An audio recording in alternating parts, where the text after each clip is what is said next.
मान सरकार की स्वास्थ्य क्षेत्र में 5 बड़े कदम। आम आदमी क्लिनिक की स्वास्थ्य सेवाएं अब घर बैठे व्हाट्सएप पर उपलब्ध। आम आदमी क्लिनिकों में 107 तरह की मुफ्त दवाइयां। आम आदमी क्लिनिकों में 47 तरह के मुफ्त टेस्ट। आम आदमी क्लिनिकों में एंटी रेबीज का मुफ्त टीका। आम आदमी क्लिनिकों में गर्भवती महिलाओं का मुफ्त इलाज।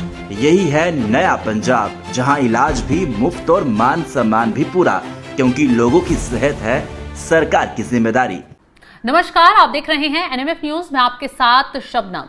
जॉर्ज सोरोस, जिन पर भारत के खिलाफ जहर उगलने का आरोप लगता है, जिन पर कांग्रेस से जुड़े होने का भी आरोप लगता है, जिन पर कई देशों की सरकारें अस्थिर करने का भी आरोप लगता है, वो जॉर्ज सोरोस अब अमेरिका में बुरी तरह फंस गए हैं, क्योंकि उन पर आरोप ये लग रहा है कि जॉर्ज सोरोस अमेरिका में दंगे फसाद कराने, जॉर्ज सोरोस अमेरिका में बवाल कराने की फिराक में जुटे हुए थे, जिसको लेकर डोनाल्ड ट्रंप और उनकी सरकार सतर्क हो गई है। और डोनाल्ड ट्रंप की तरफ से सख्त बयान देते हुए कह दिया गया है कि जॉर्ज सोरोस पागल आदमी है, जिसने पूरे अमेरिका को अस्थिर करने की कोशिश की है और उसके खिलाफ रिक के तहत एक्शन होना चाहिए, उसके खिलाफ कड़े से कड़े प्रतिबंध लगने चाहिए। इसी पर चर्चा करेंगे और चर्चा के लिए हमारे साथ जुड़े हुए हैं वरिष्ठ पत्रकार पंकज प्रसून जी। पंकज जी, जॉर्ज सोरोस एक बार फिर विवादों में आ गए हैं और डोनाल्ड ट्रंप उनके खिलाफ खड़े हो गए हैं। आखिर पूरा मामला क्या है, पहले विस्तार से वो बताइए। सबसे पहले ये मामला शुरू हुआ डोनाल्ड ट्रंप के एक ट्वीट से, जिसमें डोनाल्ड ट्रंप ने ये ट्वीट किया और ये कहा कि जॉर्ज सोरोस और उसका जो अल्ट्रा लेफ्टिस्ट सन है एलेक्स सोरोस नाम है उसका, बेटा, इन दोनों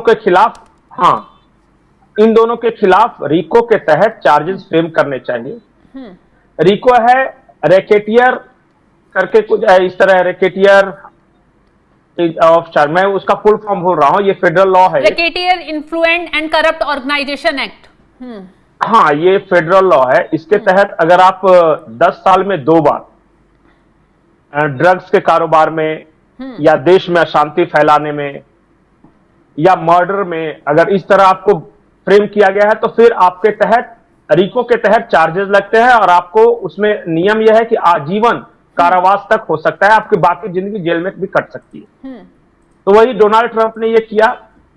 उसके बाद बहुत सारे खबरें आई कि अभी हाल के दिनों में यूरोप में खास करके, जैसे आयरलैंड में, फ्रांस में, अमेरिका में, स्पेन में बहुत हिंसक झड़पें हुई हैं। उसके पीछे जॉर्ज सोरोस की संस्था का हाथ बताया जा रहा है।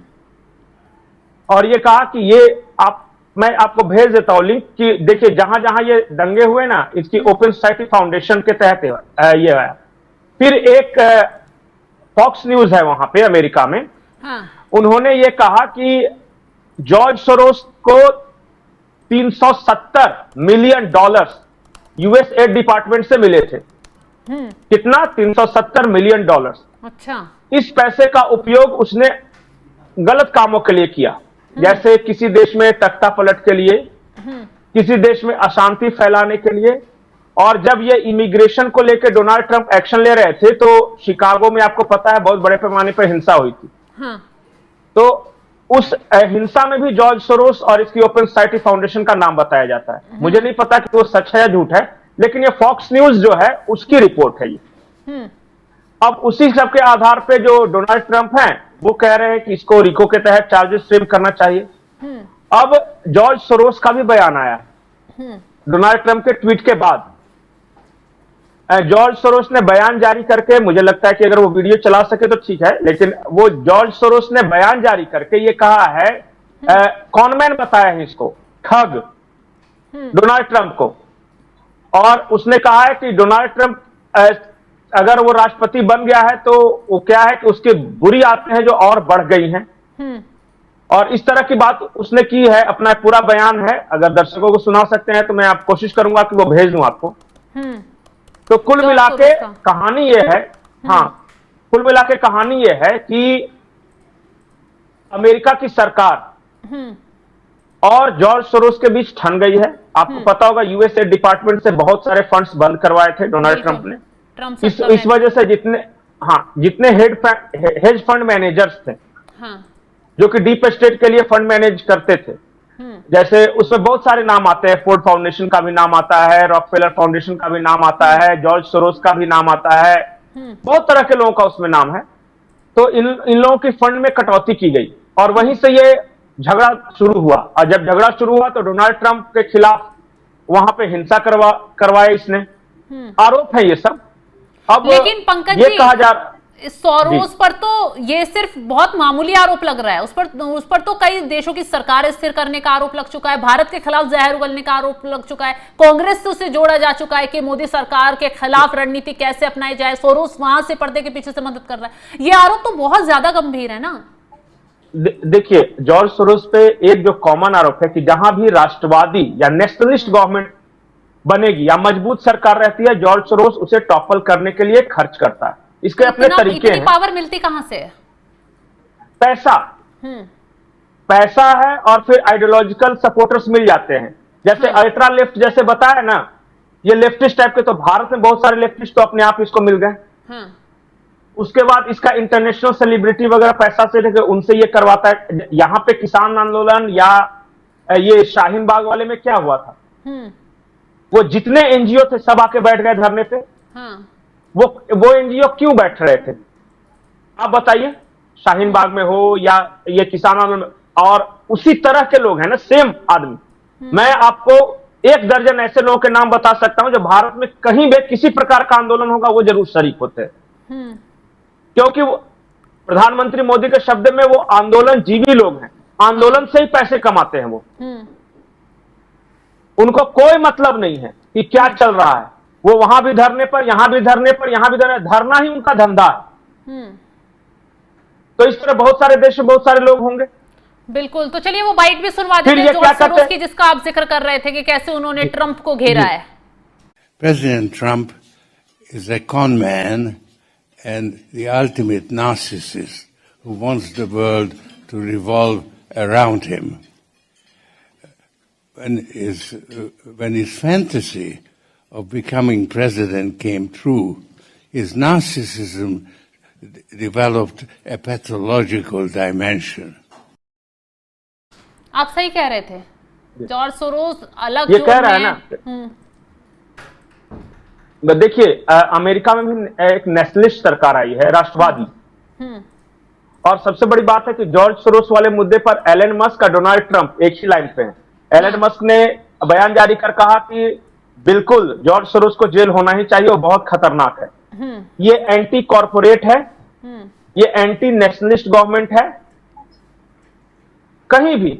और बहुत सारे देशों में इसके बारे में आपको पता नहीं होगा कि बैंक ऑफ इंग्लैंड एक था, पूरा बैंक ऑफ इंग्लैंड को इसने कोलैप्स करा दिया था। ये फाइनेंशियल फ्रॉड है ना। ये कई देशों में इसके एंट्री पे बैन है। पंकज जी, पहले विस्तार से दर्शकों को यह समझा दीजिए, ये जॉर्ज सोरोस आखिर है कौन? लोग नाम तो सुनते हैं, लेकिन इसके पीछे की जो पूरी पटकथा है वो शायद बारीकी से नहीं जानते हैं। देखिए, ये है यहूदी, ये ज्यूज है। इसका नाम था जॉर्ज स्वार्ट्ज।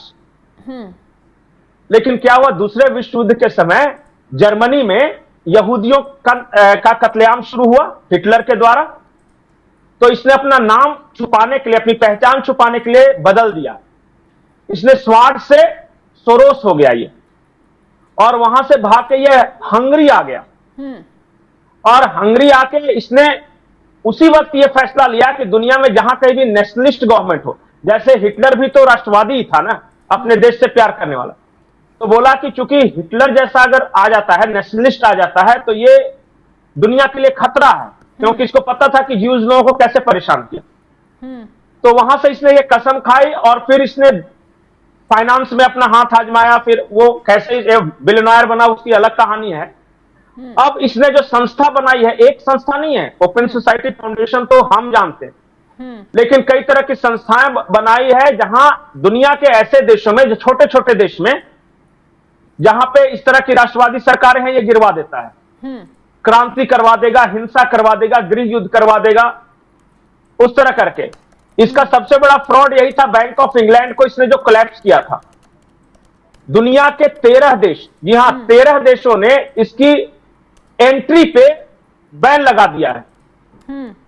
ये शामिल नहीं हो सकता, मतलब उस देश में आ नहीं सकता। ये बहुत खतरनाक आदमी है।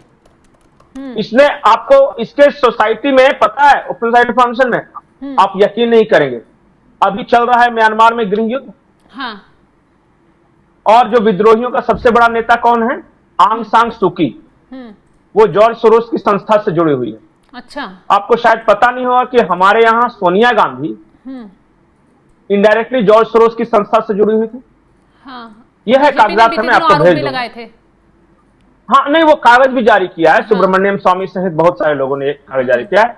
तो यहाँ सोनिया गांधी, बहुत सारे एनजीओ, जैसे बताया जाता है कि पूर्व प्रधानमंत्री मनमोहन सिंह की जो बेटी थी वो भी जॉर्ज सोरोस की संस्था में कोई काम कर रही थी। जो अशोक सलील या कुछ इस तरह करके नाम है, उसका वाइस प्रेसिडेंट है ओपन सोसाइटी फाउंडेशन का। वो राहुल गांधी की यात्रा में राहुल गांधी के साथ घूम रहा था, साथ साथ चल रहा था। उसके अलावा बहुत सारे एनजीओज, ये हर्ष मंदर और इस तरह का जो है ना, ये सारे लोग जॉर्ज सोरोस सोसाइटी ऐसे जुड़े हुए हैं। और बड़ा इनका मतलब धौंस रहता है, अंग्रेजी में घिटिर पिटिर करके बहुत सारे पैसे लाते हैं वहां क्राउड फंडिंग से। आरोप कई तरह के हैं, हालांकि जब तक मेरे पास प्रूफ है मैं किसी का नाम नहीं लूंगा। मैंने जानबूझ के इसलिए सिर्फ हर्ष मंदर का नाम लिया क्योंकि ऑलरेडी चार्जेस हैं। तो ये कहा जा रहा है कि बहुत सारे वामपंथी एनजीओज, ये क्रिश्चियन मिशनरीज जितने सारे हैं, बहुत सारे लोग फंड प्राप्त करते हैं। और मैंने राहुल और सोनिया का बताया ही, मैंने आंग सान सूकी का बताया ही। ये इस तरह चल रहा है। और फिर दूसरे देशों में, बहुत सारे देशों में इसी तरह का ये नेटवर्क काम कर रहा है। इसने फंड बना के रखा। इसने तो खुलेआम कहा था कि भारत की मोदी सरकार को टॉपल करने के लिए मैंने $6 बिलियन का एक फंड तैयार रखा है, मैं खर्च करूंगा। और ये आज से प्रयास नहीं चल रहा है। मोदी सरकार को अपदस्थ करने के लिए, उसे टॉपल करने के लिए 10 साल से ये लोग लगे हुए हैं। खैर, उसके बयान बताते हैं, सीए के खिलाफ बयान देता है, कश्मीर मुद्दे पर बोलता है, सब कुछ। अभी जो चल रहा है, आपको जैसे कि ये SIR या जो वोट बचाओ यात्रा चल रहा है, बहुत सारे लोग ये कहते हैं, मैं आपको आर्टिकल भेज दूंगा, कि दरअसल राहुल गांधी का पूरा प्रयास यह है कि यहाँ के जो आम लोग हैं ना, उनका इंस्टीट्यूशंस पर से विश्वास हट जाए। एक बार कोर्ट कचहरी से, एक बार चुनाव आयोग से, अगर इस तरह की संस्थाओं से एक बार विश्वास अगर लोगों का हट गया ना, तो फिर इनसे क्रांति करवाना आसान हो जाएगा। और उसी में लगे हुए हैं। आपको पता है, बार बार फैक्ट चेक होके ये साबित हो रहा है कि राहुल गांधी जिसको पेश कर रहे हैं वो गलत। जैसे राहुल गांधी जिसका वीडियो बनवाते हैं, बाद में आके बोलता है कि वोटर लिस्ट में नाम। बार बार चुनाव आयोग सबूत देता है। महाराष्ट्र के मामले में चुनाव आयोग ने सबूत दिया। इन लोगों ने वीवीपैट वाले मांग की थी, तो उन लोगों ने जारी कर दिया चुनाव आयोग ने, तो फिर उसमें भी सही पकड़। मेन मकसद यह है कि यहाँ के इंस्टीट्यूशन, जैसे आर्मी के प्रति अविश्वास पैदा हो, कोर्ट के प्रति अविश्वास पैदा हो, चुनाव आयोग के प्रति अविश्वास पैदा हो, ताकि एक बार अगर सरकार और संस्थाओं के प्रति लोगों के मन में अगर भड़क गए ना ये लोग, तो फिर यहाँ पे गृह युद्ध करवाना, हिंसा करवाना आसान हो जाता है। बिल्कुल सही कहा। ये समस्या, उस मिशन में लगे हुए। नहीं तो बताइए कि भारत जोड़ो यात्रा को क्यों फंड करेगी ओपन सोसाइटी फाउंडेशन? उसका क्या मकसद हो सकता है? सही बात है। मैं कोई ऐसी बात नहीं कह रहा हूं कि जो मैं अपने मन से कर रहा हूं, ऑलरेडी पब्लिक स्पेस में है ये। इसीलिए बहुत सारे लोग, और खुद केंद्रीय मंत्री किरण रिजिजू ने आरोप लगाया कि ये तो डीप स्टेट के हाथों खेल रहा है राहुल गांधी। आप उसे मजाक में ले रहे हैं, लेकिन वो बहुत खतरनाक है। और कई तरह के, किरण रिजिजू ने कहा है, ये भी मेरा स्टेटमेंट नहीं, अभी 2-4 दिन पहले कहा। मकसद यह है कि किसी तरह, किसी तरह इस देश के लोगों का विश्वास उठ जाए अपने सरकारों के प्रति, चुनाव आयोग के प्रति, कोर्ट कचहरी के प्रति, न्यायपालिका पर भी दोषी ठहराए थे ना, ये पुलिस के प्रति, आर्मी के प्रति एक बार अगर अविश्वास हो गया ना, तो मुद्दे, नक्सली बस। अब इसके लिए क्या करेगा? कहीं ये धर्म के नाम पे लड़ाएगा। जैसे सिखों को जाके बोल देगा, सिखों के बारे में बाहर, कि भारत में सिखों को पगड़ी पहनने और कड़ा पहनने की इजाजत नहीं मिलती। आपको भी पता है, हमें भी पता है कि यहाँ सब कोई देख रहा है कि आराम से हमारे सिख भाई, अरे हम तो रिस्पेक्ट से उन्हें सरदार बोलते हैं कि आप हमारे सरदार हो। तो ये अविश्वास पैदा करेगा। जाके मणिपुर वाले मामले पर जाके यूरोप में बोलेगा कि ईसाइयों के साथ अत्याचार हो रहा है। ये साउथ में जाके बोलेगा कि नॉर्थ इंडिया में बुराई है, और नॉर्थ इंडिया में जाके बोलेगा कि साउथ में खराब है। भारत, ये उत्तर भारत में आके जातिगत जनगणना की बात करें, क्योंकि पता है कि यहाँ कास्टिजन चलता है, तो कास्ट के नाम पे डिवाइड कर सकते हैं। ये हिंदू मुस्लिम के नाम पे कई बार ये कह चुका है। ये आदमी भारत तेरे टुकड़े होंगे के नारे लगाने वालों का सपोर्ट करने JNU पहुंच गया था। पहुंचे थे कि नहीं? तो ये सब सोचिए ना कि क्यों हो रहा है, क्या हो रहा है। मैं आपको सारे कागजात भेज दूंगा सोनिया गांधी का रिलेशन। हाँ, खैर वो तो बीजेपी ने भी लेकिन जब आरोप संसद में लगाए गए थे तो इस तरीके के कुछ कागजात दिखाए थे। खैर पंकज जी, अब ये बताइए कि डोनाल्ड ट्रंप जिस तरीके से इन पर कार्रवाई की मांग कर रहा है और कार्रवाई की बात कह रहा है, तो उसके तहत आप कुछ बता रहे थे कि अब इन्हें अगर कार्रवाई उस रिको के तहत होती है तो आजीवन कारावास होगी, मतलब उम्र भर जेल में रहना पड़ जाएगा। हाल के दिनों में इसने क्या किया है, जैसे भारत में इसने ये शाहीन बाग के बहाने हिंसा करवाया ना दिल्ली में, हाँ। जॉर्ज सोरोस, उसी तरह अमेरिका के शिकागो में इसने हिंसा कराया इमिग्रेंट्स के मुद्दे पर। नेशनल गार्ड तैनात करना उसी का नतीजा है क्या? नहीं, अभी वाशिंगटन डीसी सहित 19 राज्यों में नेशनल गार्ड की तैनाती हुई, क्योंकि खबर यह थी कि वहां पे बड़े पैमाने पर हिंसा हो सकती है। हाँ। तो ये हिंसा करवाने का जुर्म लगा है इस पे। इसने कहा कि ये तो बार बार, मतलब ये क्या हैबिचुअल ऑफेंडर है, तो इसके खिलाफ ये कार्रवाई हो। अब होगी नहीं होगी, क्योंकि इसके भी तो लोग हैं बहुत सारे। हाँ, ये भी आखिर इतना पैसे वाला अरबपति नहीं, खरबपति आदमी है। कितना पैसा है किसी को नहीं पता। और फिर इन लोग का एक गैंग चलता है जिसमें बहुत पैसे वाले, इन लोग को पता है एक साधारण टर्म में ग्लोबलिस्ट कहते हैं। ग्लोबलिस्ट, एक बार आप पढ़िए कि ग्लोबलिस्ट होते कौन है और क्या करते हैं। ये सब ये लोगों का एक ग्रुप है जो कि यही तरह का काम करते हैं। डिफेंस लॉबी से पैसे लेके, ऑयल लॉबी से पैसे लेके, फार्मा लॉबी से पैसे लेके किसी को बदनाम कर देना, किसी को ये करना। आपको पता है कुछ दिन पहले खबर आई थी कि भारत की जो बनी हुई खांसी की दवाएं हैं वो खराब हैं और कई देशों ने रिजेक्ट कर दिया।